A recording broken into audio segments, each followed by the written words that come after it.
Assalamu alaikum. Embedded question. Embedded questions. এটি কি আসলে?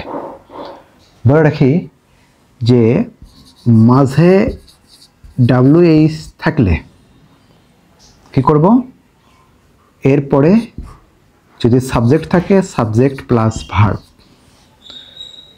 বাক্যটার ইম্পারেটিভ হতে পারে, অ্যাসার্টিভ হতে পারে, বাক্যটা ইন্টারোগেটিভ হতে পারে, কিন্তু এটি হলো কমপ্লেক্স সেন্টেন্স।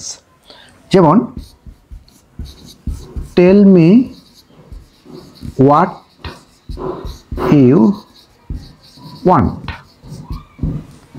তুমি কি চাও তা আমাকে বলো। এখানে এই WH এর পরে কোনো প্রশ্ন করা যাবে না, এটা সাবঅর্ডিনেট ক্লজ। সুতরাং প্রশ্ন করতে চাইলে প্রথমে করতে হবে। যেমন can you tell me what you want. অর্থাৎ এই যে প্রিন্সিপাল ক্লজে কিন্তু প্রশ্ন হয়ে আছে, সাবঅর্ডিনেট ক্লজে কোনো প্রশ্ন করা যাবে না। Thank you.